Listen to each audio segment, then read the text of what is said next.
आज जो हमारे साथ में गेस्ट हैं वो एक स्टार्टअप फाउंडर है जिनकी कंपनी का नाम है Creatigrity. Please give an energetic and warm welcome to the one and only Pramod Raj Shukla.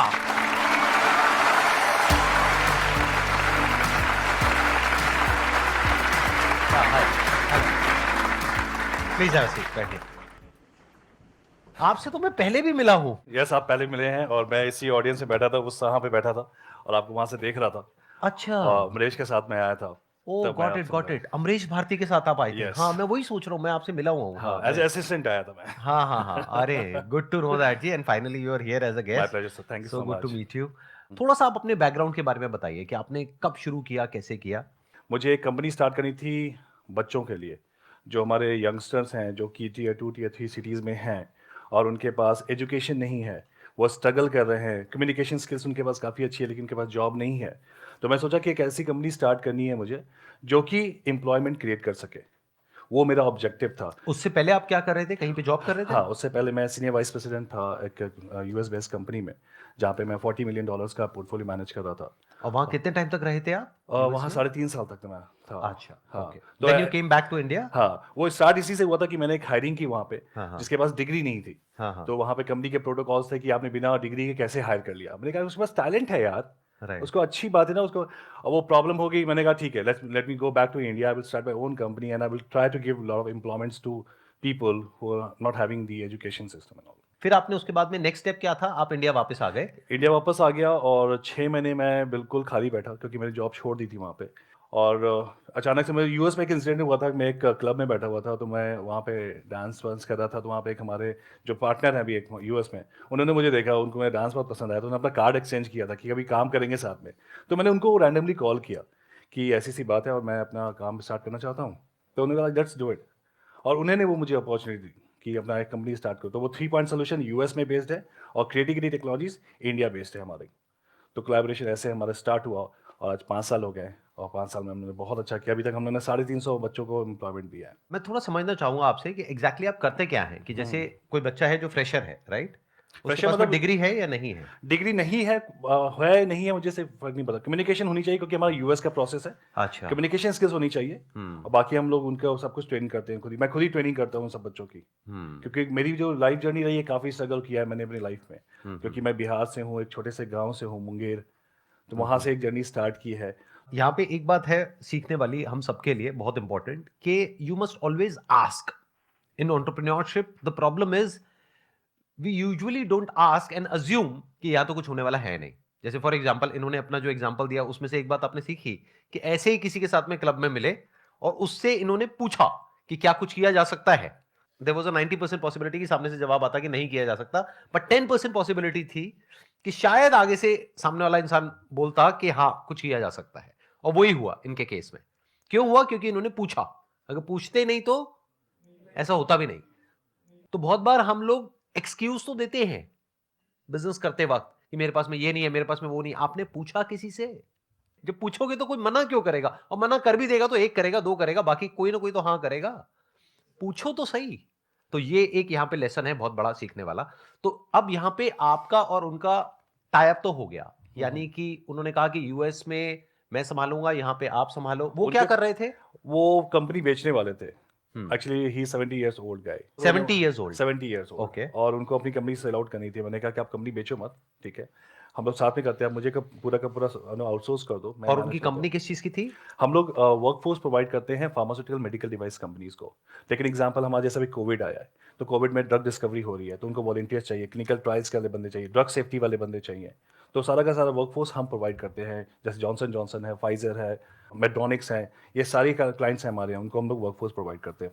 और आज हम लोग जो 5 साल में वर्थ है हम लोग का $14 मिलियन की कंपनी हो गई है। जो भी ये कंपनीज है, फार्मा कंपनीज है या ये सब जो कंपनीज है, इनके जो भी नए फॉर्मूलाज ड्रग, आते हैं, प्रोडक्ट्स आते हैं, ड्रग्स हाँ आती है, हाँ उसकी टेस्टिंग के लिए उनको लोग चाहिए होते हाँ, हैं। उनको मैन्युफैक्चरिंग के लिए बंदे चाहिए होते हैं, क्लिनिकल स्टडी के लिए बंदे चाहिए होते हैं। Before the drugs come to the market, it has to go through the certain clinical trials. Right. तो उसमें जो बंदे चाहिए होते हैं, उनको जो कैंडिडेट चाहिए होते हैं, जो वॉलंटियर्स चाहिए होते हैं, पूरा का पूरा हम लोग प्रोवाइड करते हैं वो चीज़। तो आप लोग उनको अभी फिलहाल इंडिया में प्रोवाइड कर रहे हैं, राइट? नहीं, मैं इंडिया से यूएस में ही प्रोवाइड कर रहा हूँ उनको, मतलब हमारी टीम बैठती है इंडिया में, हमारे पास ऑलमोस्ट 5000 लोगों का डेटाबेस है।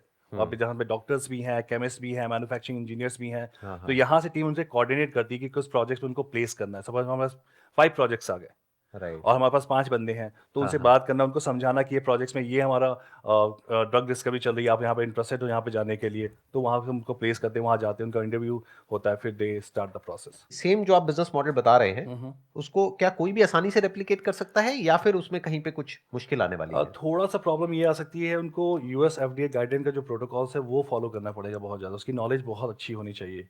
Because when you talk to the any candidates in US, you have to have that business language, कि किस बिज़नेस में बात करनी है उनसे, क्योंकि आप सिंपली उनसे नहीं बात कर पाओगे। वो थोड़ा-सा चैलेंजिंग होता है, अगर आपके पास फार्मा का बैकग्राउंड हो तो आपको you can easily build up. Revenue wise आपकी रेवेन्यू क्या रही? पहले साल में कितनी रही? दूसरे में, तीसरे में? 6 में तो मैंने कुछ भी नहीं कमाया था। 6 महीने तक कुछ नहीं, या ठीक है। अब मुझे याद है कि मैंने पहला जो अर्निंग की थी वो $800 समथिंग था वो। फिर दूसरे में 20 के तक गया। फिर अभी हम लोग का जो गया है 1 सीआर के पास हम लोग टच करते हैं per month. 1 CR per month और per year? No, per month हमारा। Per month. यस, पर 1 मंथ। सीआर का आप रेवेन्यू जनरेट कर रहे हैं। बिल्कुल, इसमें से एक्सपेंसेस भी होते होंगे जो आप बिल्कुल। सैलरीज देते होंगे या जो भी रेम्यूनरेशन पे करते होंगे लोगों को। 60-40 वो है कितना वो। निकल जाता है? 60-40 है वो। 60% आपका प्रॉफिट है? नहीं, वो कॉस्ट है अच्छा, हमारा। जो आप देते हो। हाँ, क्योंकि मैंने 40% आपका प्रॉफिट है। हाँ। जो भी इन्होंने कहा, वहां पर कुछ बहुत इंपॉर्टेंट बात है समझने वाली। वो ये है कि हम लोग क्या गलती करते हैं जब भी बिजनेस के बारे में सोचते हैं, हम आइडियाज ढूंढने लग जाते हैं। लोगों से बोलते हैं हाँ भाई कोई अच्छा आइडिया बताओ बिजनेस के लिए। ये सबसे बेवकूफों वाली अप्रोच है एक काम करने की। आइडिया से क्या होगा? आइडिया तो आपको मिल गया। अब देखो ये बता रहे हैं कि महीने की इनकी जो रेवेन्यू है वो 1 करोड़ रुपए के आसपास में है, मतलब साल की 12 करोड़ हो गई। 40% इनकी प्रॉफिटेबिलिटी है। दैट मीन्स अभी अगर इनकम टैक्स रिटर्न के हिसाब से देखा जाए तो 3-4 करोड़ रुपए का हाँ, प्रॉफिट आप अर्न कर रहे हो, राइट? खर्चे एब्सोल्युटली, निकालने के बाद में एब्सोल्युटली। साल का। सो अब पॉइंट ये आता है कि आइडिया तो आपको मिल गया। आइडिया क्या है कि इंडिया में अनएम्प्लॉयमेंट बहुत ज्यादा है और यहां पर कॉस्ट ऑफ मैन पावर है वो कम है इंडिया के अंदर, बाहर बहुत ज्यादा है। तो क्या हो उन लोगों को कुछ सॉल्यूशंस प्रोवाइड करे जाएं, और वो फार्मा कंपनीज के लिए भी हो सकता है और भी बहुत सारी कंपनीज के लिए अलग अलग तरीके से हो सकता है। ये तो हो गया आइडिया। आइडिया मिल गया, अब क्या करोगे? जाकर के आपको लगता है कि आप इतनी सक्सेसफुल कंपनी बिल्ड कर पाओगे? कितनों को लगता है कर पाएंगे? 3-4 लोगों को लग रहा है कि वो कर पाएंगे। ठीक है, इसको आप कॉन्फिडेंस भी कह सकते हो, ओवर कॉन्फिडेंस भी कह सकते हो। मेरे स्टैंड पॉइंट से देखोगे तो ओवर कॉन्फिडेंस है। क्यों? क्योंकि उसके पीछे एक रीजन है। काम हमेशा वो करना चाहिए जिस काम से रिलेटेड आपके पास में कुछ नॉलेज हो, एक्सपीरियंस हो, कोई स्किल हो। ये जो सक्सेसफुल हो पाए इस इंडस्ट्री में, वो इस वजह से हो पाए क्योंकि इनके पास में यूएस में ऐसी कंपनीज में काम करने का 3-4 साल का एक्सपीरियंस था। एग्ज़ैक्टली। तो इन्होंने अपनी लाइन से रिलेटेड काम किया। ये नहीं कि कोई बिजनेस आइडिया सर्च किया। इन्होंने मेरा जो बिजनेस है उसके कंपटीशन में एक वेबसाइट लॉन्च नहीं करी। वो करते तो there is a strong possibility 99.99% के फेल हो जाते, क्योंकि और बहुतों ने किया और वो फेल हो गए। क्योंकि एक बैकग्राउंड होता है, जिस बैकग्राउंड से आप पहले चीजों को समझते हैं फिर काम करते हैं। आइडिया की कोई वैल्यू नहीं है गाइस। आइडिया की कोई वैल्यू नहीं है, एग्जीक्यूशन की बहुत वैल्यू है। आपको इकोसिस्टम समझना पड़ेगा कि जो कोई भी आइडिया आप रन कर रहे हो उसका इकोसिस्टम कैसे काम करता है। आप कोई भी कंपनी की स्टार्ट करना चाहते हो, उसके जो कंप्लायंसेस है बहुत इंपॉर्टेंट है। आपको नहीं पता उसकी गवर्निंग बॉडी जो है, गवर्निंग बॉडी ना, जो गवर्नमेंट का जो उसमें इन्वॉल्वमेंट है वो कितना ज़्यादा है। आप ये बिज़नेस स्टार्ट करोगे, पता चला आप 3-4 दिन में आपके पास ना गवर्नमेंट आके खड़ी होगी कि आपने ये कंप्लायंसेस फॉलो नहीं किया, वो काम आपकी कंपनी शट डाउन हो जाएगी। तो अगर ये समझना है ना कि मुझे क्या काम करना चाहिए, तो अपने बैकग्राउंड को देखो, अपनी पास्ट लाइफ को देखो। वहां से आपको समझ में आएगा कि ऐसा क्या है आपके पास में जो कि वैल्यूएबल हो सकता है किसी और के लिए। अभी आप प्राइमरीली यूएस में ही कर रहे हैं या और भी कंट्रीज में कर रहे हैं? अभी मैंने यूएस में ही कर रहा हूँ। अभी बहुत मतलब इसे like deep question is the spectrum of the business is very large. तो मैं कोशिश कर रहा हूँ कि इसको और पेनिट्रेट करने का, बट हम लोग यूके में भी जा रहे हैं, क्योंकि हमारे जो क्लाइंट्स हैं वो यूके में भी उनका प्रेजेंस है। तो हम लोग यूके में भी ट्राई कर रहे हैं अभी। तो अब आप में से कोई अगर कोई क्वेश्चन पूछना चाहते हैं बिजनेस से रिलेटेड, स्टार्टअप एंटरप्रेन्योरशिप से रिलेटेड इनसे, तो आप पूछ सकते हैं। सर मेरा क्वेश्चन ये sir, I want some tips कि हम सर सक्सेस को मेंटेन कैसे करें। मतलब ये है कि सर किसी भी फील्ड में हम एक अच्छे लेवल पे पहुंच जाएं तो उसके बाद डाउनफॉल ना आए, उससे या तो वहीं पर रहें या उसके आगे बढ़ें। या मैं एक चीज बताऊंगा आपको कि ना सक्सेस की जो डेफिनेशन होती है ना वो हर जगह अलग अलग है, और उस पर एक ही मंत्र है जो मैंने फॉलो किया है कि अपने स्किल्स को आप अपग्रेड करते रहो। अगर आपने एक स्किल्स में अपने आप को स्टक कर लिया तो आप कभी भी सक्सेसफुल नहीं होगे। जैसे मैं आईटी की बात करूं, आईटी में रोज एआई एमएल आ रहा है आजकल, आर्टिफिशियल इंटेलिजेंस मशीन लर्निंग्स आ रहे हैं। तो जो एम्प्लॉयज AS400 में काम कर रहे हैं, मेन फ्रेम में काम कर रहे हैं, उसी अगर स्किल्स में रह गए तो वो हमेशा अपने आप सक्सेस को नहीं वो फेस कर पाएंगे। तो अपने आप को, जो मुझे लगता है कि हर बार अपने आप को अपग्रेड करते रहो, और आपको जो आपकी लर्निंग है उसको हमेशा लर्निंग कप्स को ओपन रखो। अगर if you know welcome it with your open arms, definitely you gonna have a success in your life. जो मैंने नोटिस किया कि आज मुझे पता है कि वो मुझे ए अचीव कर लिया है, तो बी और सी क्या होने चाहिए वो आपको पहले से फोकस करके रखना पड़ेगा। आप कह रहे हो सक्सेस को मेंटेन कैसे किया जाए, ऐसा कैसे हो कि डाउनफॉल ना आए। सक्सेस कभी भी मेंटेन नहीं होती है, क्योंकि सक्सेस होती क्या है? Success is a state of mind other than fulfilling your basic needs and having a comfortable life. इतना पैसा होना चाहिए आपको कि आप अपनी बेसिक नीड्स पूरी कर ले और कंफर्टेबली जी सके। दूसरा, सक्सेस के लिए जो इंपॉर्टेंट क्राइटेरिया है that is state of mind. आपके पास में सब कुछ है लेकिन आप परेशान हो, उसको सक्सेस कहेंगे? नहीं कहेंगे ना। तो ये परेशानी क्या है, ये आती जाती रहती है। डाउनफॉल दो तरीके का होता है, एक फाइनेंशियल डाउनफॉल, एक साइकोलॉजिकल डाउनफॉल। फाइनेंशियल डाउनफॉल को अवॉइड करने के लिए सक्सेसफुल होने के बाद आपको क्या करना पड़ेगा? एक तो जो अभी इन्होंने कहा, यानी कि कॉन्स्टेंटली अपने आप को अपग्रेड करना पड़ेगा, क्योंकि दुनिया बहुत तेजी से बदल रही है आज की डेट में। अगर आप नहीं बदले तो you are out of business और out of work, whatever work you are doing. आपको एंटिसिपेट करना पड़ेगा कि दुनिया किस डायरेक्शन में भाग रही है।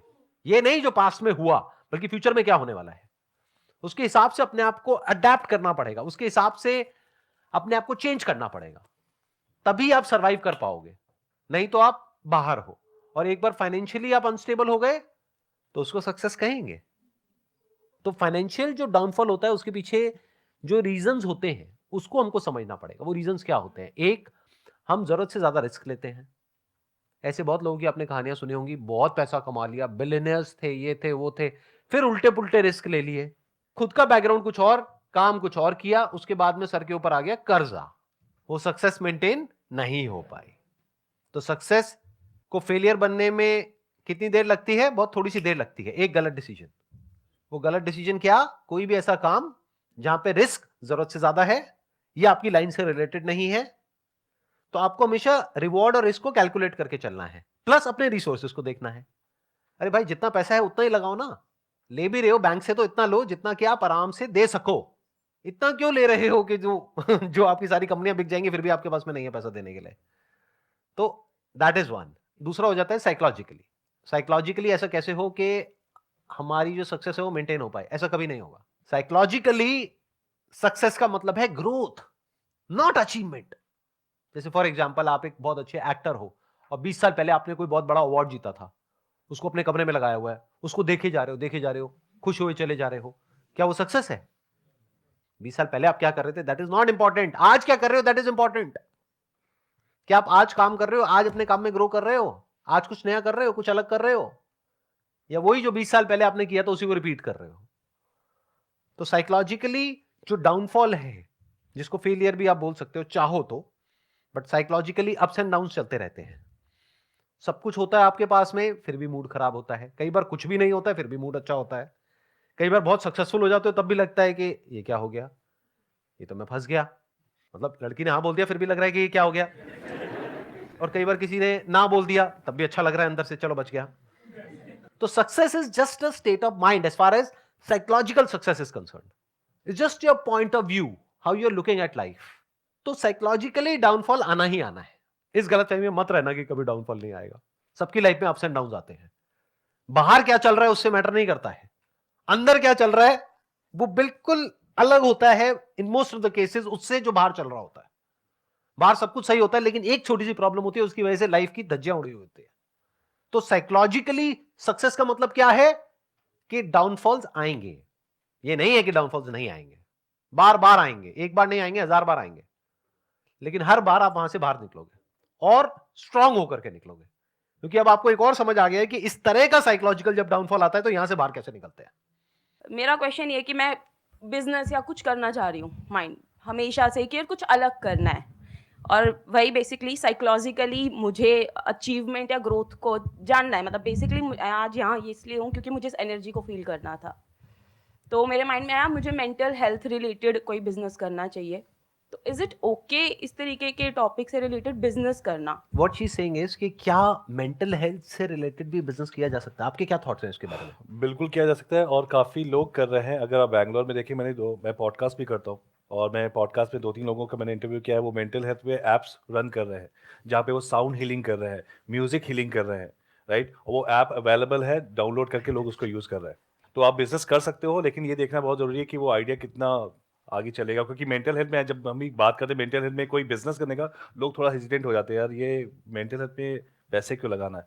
लेकिन listen to Sandeep Maheshwari, right? हाँ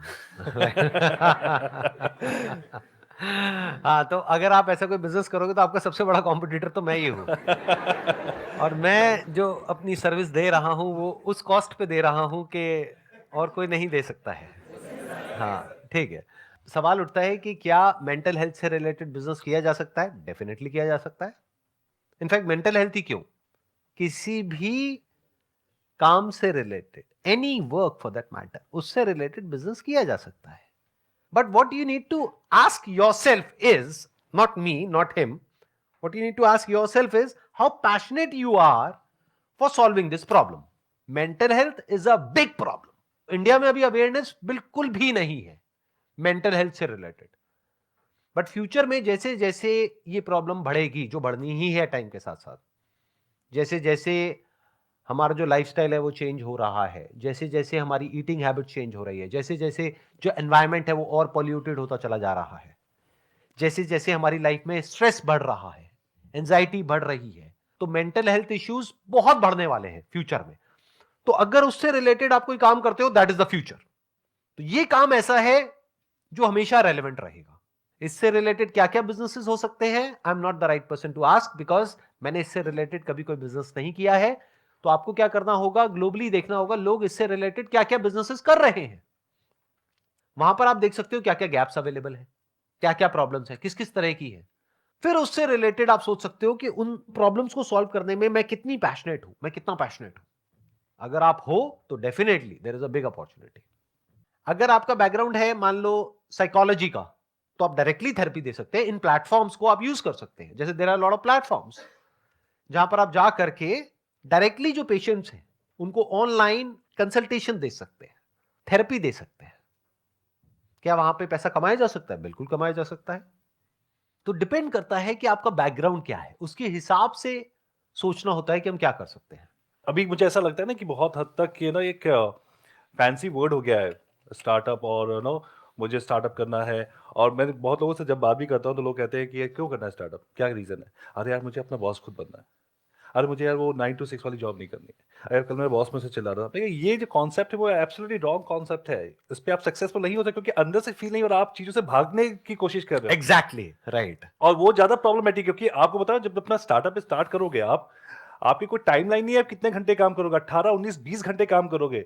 मैं कभी सोचता हूँ यार मैं जॉब में था जब मैं ज़्यादा खुश था, आज 100 लोगों की 200 की सैलरी पे करनी है, फैमिली मेरी इतनी बड़ी है, उनकी सैलरी जानी है टाइम पे, उसके लिए आपको दिन रात मेहनत करनी पड़ेगी, दिन रात। तो ये जो कॉन्सेप्ट है ना कि आइडिया या कुछ नया करते हैं, करो, अच्छी बात है, बहुत अच्छी बात है अगर आपके पास आइडियाज आ रहे हैं, लेकिन वो फील होना चाहिए अंदर से, वाकई मुझे करना है। SWOT एनालिसिस हमने सुना है, SWOT, SWOT analysis, strength, weaknesses, opportunities and threat. कोई भी फील्ड में आप कुछ भी काम करो, SWOT एनालिसिस जरूर करो, उसको पॉइंट्स लिखो कि आपकी क्या स्ट्रेंथ है, तो आपको पता चले क्या अपॉर्चुनिटीज आपको मिलेंगी, आपकी वीकनेसेस क्या है, आपको थ्रेट्स पता चलेंगे, अच्छा ये मुझे नहीं करना चाहिए। आप करके देखो, आप सक्सेसफुल हो गए होगे। ये बहुत ही मतलब कॉमन चीज है जो कि सबको करना चाहिए सर, जो आप हमेशा बोलते हैं कि लिखो, सोचो, समझो। अभी जो आपने क्वेश्चन पूछा उससे रिलेटेड एक बहुत ही सिंपल सा आइडिया आया मेरे माइंड में कि अगर मैं आपकी जगह होऊंगा तो क्या करूंगा। आज की डेट में बहुत सारे सोशल मीडिया प्लेटफॉर्म्स हैं, जैसे फॉर एग्जांपल फेसबुक है। फेसबुक पे ग्रुप बनाना, क्या उसके पैसे लगते हैं? नहीं लगते, कोई भी बना सकता है। तो क्या हो अगर आप एक ऐसा ग्रुप बनाओ जहां पे धीरे धीरे मैनुअली आप लोगों को इनविटेशन भेजो, धीरे धीरे लोग ऐड हो, धीरे धीरे कॉन्वर्सेशन शुरू हो, धीरे धीरे लोग वहां पे पोस्ट करना शुरू करें, वो ग्रुप धीरे धीरे बड़ा होता चला जाए विद टाइम। एकदम से नहीं होगा, एक दो दिन में नहीं होगा, कुछ महीने लगेंगे, हो सकता है एक दो साल भी लग जाए। पर जब वो ग्रुप बड़ा हो जाता है फिर आप उनको बोलो कि हम ऑफलाइन मिलेंगे, तो उसके लिए एक जगह हायर करनी पड़ेगी, जहां पर सब लोग बैठेंगे और बैठ करके अपनी अपनी प्रॉब्लम्स शेयर करेंगे एक दूसरे से। ये ग्रुप्स उनके भी हो सकते हैं जो मेंटल हेल्थ से सफर कर रहे हैं, उनके भी हो सकते हैं जो कोई पर्टिकुलर बीमारी की वजह से प्रॉब्लम में है। फॉर एग्जांपल कैंसर पेशेंट्स हैं, उनका भी ग्रुप बन सकता है। तो क्या हो अगर उस ग्रुप के आप एडमिन हो और अब आप कहते हो उनको सबको कि हम इस दिन यहां पर इस सिटी में मिलेंगे, इस वेन्यू पर। उस वेन्यू के जो हायरिंग चार्जेस हैं वो नॉमिनल इतने हैं, बस 500 रुपए देना है एक इंसान को। उस ग्रुप में मान लो 1000 लोग हैं और 10 लोग भी आते हैं और वो 500 रुपए भी देते हैं, तो 5000 रुपए आ गए आपके पास में। मान लो जिस जगह पे आपने वो किया वहां पे आपने 2000 रुपए दिया, 2500 रुपए दिया, तो 2500 रुपए की आपकी कमाई नहीं हो गई? क्या ये किया जा सकता है या बहुत मुश्किल लग रहा है करने में? क्या इसमें बहुत इन्वेस्टमेंट है? तो हम करते क्यों नहीं ऐसा कुछ? क्योंकि ऐसा कभी सोचते ही नहीं है। सोचते क्यों नहीं है? क्योंकि ऐसा सोचना कभी सीखा ही नहीं है। सीखा क्यों नहीं है? क्योंकि किसी ने सिखाया ही नहीं है। You need to think out of the box कि क्या किया जा सकता है, कैसे किया जा सकता है। और ये जो मैं बोल रहा हूं ये कोई थियोरेटिकल बात नहीं है। ऐसे हजारों लाखों ग्रुप्स ऑलरेडी बने हुए होंगे जिसमें से बहुत सारे ग्रुप्स बहुत सक्सेसफुल होंगे और बहुत सारे लोग इस तरीके से काम कर रहे होंगे। और सिर्फ इतना ही नहीं, इन ग्रुप्स में जो लोग होते हैं उनकी कुछ स्पेसिफिक नीड्स होती हैं, कुछ प्रोडक्ट्स की, कुछ सर्विसेज की। उसके लिए आप उनको कनेक्ट भी कर सकते हैं ना। वहां पे एफिलिएट मार्केटिंग बीच में आ जाती है। वो पता है क्या होती है कि अगर आप उनको लिंक देते हैं कि ये एक प्रोडक्ट है जो यहां पर अवेलेबल है, इसको मैंने यूज किया अपनी इस प्रॉब्लम के लिए और मुझे बहुत बेनिफिट हुआ, और उसके बारे में अगर उस ग्रुप में बात होने लग जाए तो उस लिंक पे जब भी कोई क्लिक करके जाएगा और उस प्रोडक्ट को खरीदेगा तो उसमें एक एक्स अमाउंट आपको मिलेगा। इसको एफिलिएट मार्केटिंग बोलते हैं। वो खरीदेगा उस वेबसाइट से, यानी मान लो अमेजॉन से या फ्लिपकार्ट से या कहीं से भी, पैसा आपको भी मिलेगा। ये एक और रेवेन्यू मॉडल आ गया। You getting where I am coming from? और ये सब कुछ आप जॉब के और पढ़ाई के साथ साथ भी कर सकते हो। यानी कि वहां से उतना पैसा आने लग गया जितना कि आप अभी अपनी जॉब से कमा रहे हो, उससे ज्यादा आने लग गया, मानो महीने का 20-30,000 50,000 वॉटेवर, तो आपने जॉब छोड़ दी और फुल टाइम यही कर लिया। Wish you all the very best. Thank you so much for coming and thank you so much जी यहां पर आने के लिए। It was pleasure meeting you and pleasure talking to you. Big round of applause for him.